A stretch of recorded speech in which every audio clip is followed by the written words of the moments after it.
আসসালামু আলাইকুম। এটিএন বাংলার গ্রামগঞ্জের খবরে সবাইকে স্বাগত জানাচ্ছি। আমি শান্তা ইসলাম। শুরুতেই বিআরবি কেবলস সংবাদ শিরোনাম। একের পর এক রাজনৈতিক নেতা হত্যার পরেও কার্যকর ব্যবস্থা নেয়নি সরকার, ঠাকুরগাঁওয়ে মির্জা ফখরুল।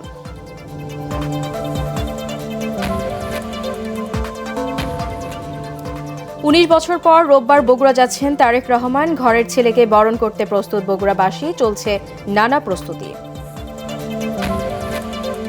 শুনছিলেন বিআরবি কেবলস সংবাদ শিরোনাম। এবারে জানিয়ে দেব বিস্তারিত সংবাদ। পুরো দেশের মানুষ নির্বাচনের জন্য প্রতীক্ষা করছে, কিন্তু আইন শৃঙ্খলা পরিস্থিতি যে অবস্থায় দাঁড়িয়ে তাতে বিএনপি সন্তুষ্ট নয় বলে মন্তব্য করেছেন দলের মহাসচিব মির্জা ফখরুল ইসলাম আলমগীর। সকালে ঠাকুরগাঁওয়ে নিজ বাসভবনে সাংবাদিকদের সাথে মতবিনিময়ের সময় ফখরুল বলেন, একের পর এক রাজনৈতিক নেতাদের খুন করা হচ্ছে, অথচ সরকারের পক্ষ থেকে এসব বিষয়ে কোনো কার্যকর ব্যবস্থা গ্রহণ করা হয়নি। ছাত্র সংসদ নির্বাচনের ফলাফল জাতীয় নির্বাচনে প্রভাব ফেলবে না বলেও মন্তব্য করেন বিএনপি মহাসচিব। আইন শৃঙ্খলা পরিস্থিতি দাঁড়িয়েছে সেটাতে আমি আপনার খুব সন্তুষ্ট হতে পারছি না, কারণ যে হারে রাজনৈতিক নেতৃবৃন্দকে খুন করা হচ্ছে, বিশেষ করে আমাদের দলের অনেক কয়েকজন নেতাকে হত্যা করা হয়েছে, খুন করা হয়েছে, আমরা এটা তীব্র নিন্দা জানিয়েছি, ক্ষোভ জানিয়েছি, কিন্তু সরকারের তরফ থেকে সেই ধরনের যে একটা ইফেক্টিভ ব্যবস্থা সেটা কিন্তু গ্রহণ করা হয়। আমরা আশা করবো যে সরকার এই ব্যাপারে আরো দায়িত্বশীল ভূমিকা পালন করবে, ঘটনাগুলো যেন পুনরাবৃত্তি না ঘটে ইলেকশনের সময়, সেই ব্যাপারে তারা আরো সক্রিয় ভূমিকা পালন করবে। আসন্ন নির্বাচনে লেভেল প্লেইং ফিল্ড নিশ্চিত করতে সরকার সব ব্যবস্থা নিয়েছে বলে জানিয়েছেন প্রধান উপদেষ্টার প্রেস সচিব শফিকুল আলম। এ সময় তিনি বলেন, নির্বাচন উপলক্ষে এখন যথেষ্ট ভালো পরিবেশ রয়েছে। বর্তমানে প্রার্থীদের যাচাই বাছাই চলছে। পুরোদমে নির্বাচনী প্রচার শুরু হবে 22 জানুয়ারি থেকে। ময়মনসিংহের এবি গুহ রোডে শিববাড়ি পরিদর্শনে গিয়ে তিনি এসব কথা বলেন।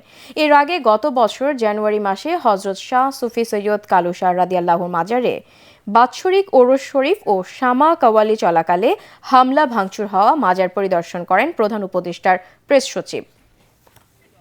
অ্যাটমসফিয়ার আছে, আমরা যথেষ্ট মনে করি এখনো ভালো অ্যাটমসফিয়ার আছে।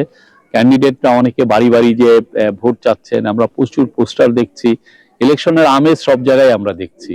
আর লেভেল প্লেইং ফিল্ড দু একটা কথা বলেন, বাট আমরা দৃশ্যমান কোনো এমন কিছু দেখছি না যে জন্য মানে কেউ বলতে পারবেন যে দেশে লেভেল প্লেইং ফিল্ড নেই। আমরা মনে করছি পুরোপুরি লেভেল প্লেইং ফিল্ড আছে।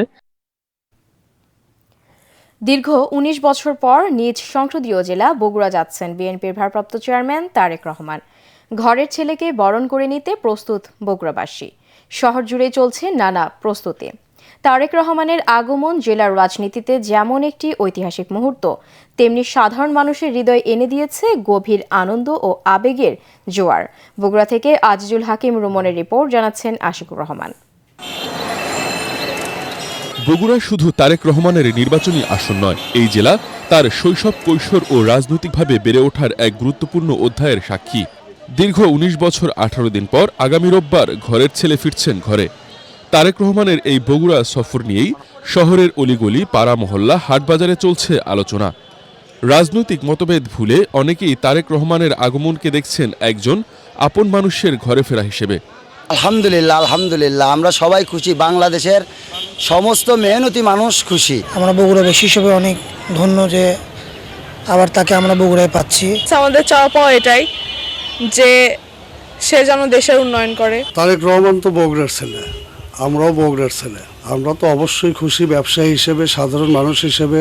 এদিকে সোমবার বগুড়া শহরের সেন্ট্রাল হাই স্কুল মাঠে অনুষ্ঠিত হবে 3 বারের সাবেক প্রধানমন্ত্রী ও বিএনপি চেয়ারপারসন বেগম খালেদা জিয়ার রুহের মাগফিরাত কামনায় দোয়া মাহফিল। এই মাহফিলে অংশ নিতে সবার মাঝেই ব্যাপক আগ্রহ। খুব ভালো লাগছে, আমাদের দেশের সরকার হবে, দেশের তার বাড়ি বগুড়া জেলাতে। দীর্ঘ অপেক্ষা শেষে তার আগমনকে ঘিরে দলীয় নেতাকর্মী সহ সর্বস্তরের মানুষের মাঝে বইছে আনন্দের জোয়ার। দীর্ঘ ১৯ বছর পর উনি বগুড়ায় আসছেন, তো বগুড়ার মানুষ অধীর আগ্রহে অপেক্ষা করছে। তারেক রহমানের সফরকে কেন্দ্র করে উৎসবে আনন্দে মেতে উঠবে বগুড়াবাসী, তাই প্রতীক্ষায় দিন গুনছেন এলাকার মানুষ। Bureau report, ATN Bangla. আগামী নির্বাচনে দেশের জনগণ যদি বিএনপিকে রাষ্ট্রীয় ক্ষমতায় সমর্থন দেয় তবে সব রাজনৈতিক দলের যোগ্য ও অভিজ্ঞদের সাথে নিয়ে তারেক রহমান রাষ্ট্র পরিচালনা করবেন বলে মন্তব্য করেছেন নাটোর 2 আসনের বিএনপি মনোনীত প্রার্থী ও সাবেক উপমন্ত্রী অ্যাডভোকেট এম রুহুল কুদ্দুস তালুকদার দুলু।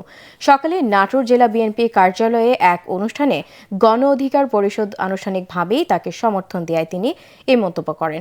এ সময় যুব অধিকার পরিষদের কেন্দ্রীয় সংসদের সহসভাপতি ও ঢাকা মহানগর দক্ষিণের সাধারণ সম্পাদক নূর হোসাইন সুমন বিএনপি নেতা দুলুর হাতে ফুল দিয়ে আগামী নির্বাচনে তার সাথে কাজ করার প্রত্যয় ব্যক্ত করেন।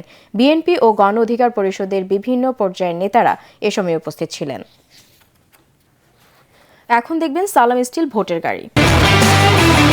মাদারীপুর 3 আসনে চলছে জমজমাট নির্বাচনী প্রচারণা। এই আসনে লড়ছেন 4 জন প্রার্থী। তার মধ্যে মূল প্রতিদ্বন্দ্বিতা হবে বিএনপির কেন্দ্রীয় সহ গণশিক্ষা বিষয়ক সম্পাদক আনিসুর রহমান ও কালকিনি পৌর জামায়াতের আমির রফিকুল ইসলামের মধ্যে। তারা প্রতিদিন সভা সমাবেশ সহ ভোটারদের দ্বারে দ্বারে ঘুরছেন। এছাড়া প্রতিটি সামাজিক ও রাজনৈতিক অনুষ্ঠানে অংশ নিচ্ছেন প্রার্থীরা, দিচ্ছেন নানা প্রতিশ্রুতি। এদিকে মানুষের মৌলিক অধিকার নিশ্চিত করতে তারেক রহমান 31 দফার আলোকে দেশ গড়ার প্রতিশ্রুতি বিএনপি প্রার্থীর। অপরদিকে জামায়াতের প্রার্থী দলমত নির্বিশেষে প্রতিহিংস রাজনীতিকে চিরবিদায় করে সুখী সমৃদ্ধ এলাকা গড়ার অঙ্গীকার করেন।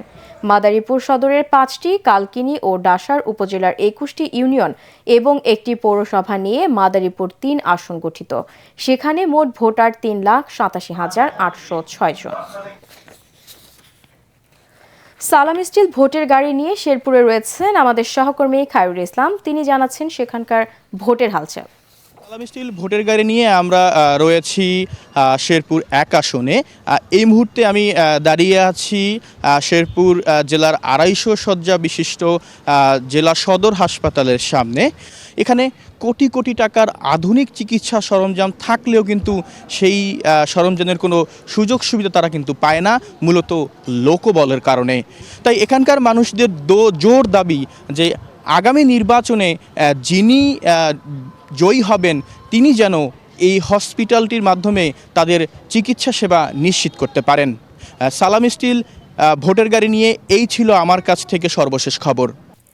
দর্শক, পরবর্তী সংবাদ দেখার আমন্ত্রণ জানিয়ে এখনকার মতো শেষ করছি। এটিএন বাংলা সংবাদ ইউটিউবে দেখতে ব্রাউজ করুন youtube/ATN বাংলা নিউজ। ধন্যবাদ।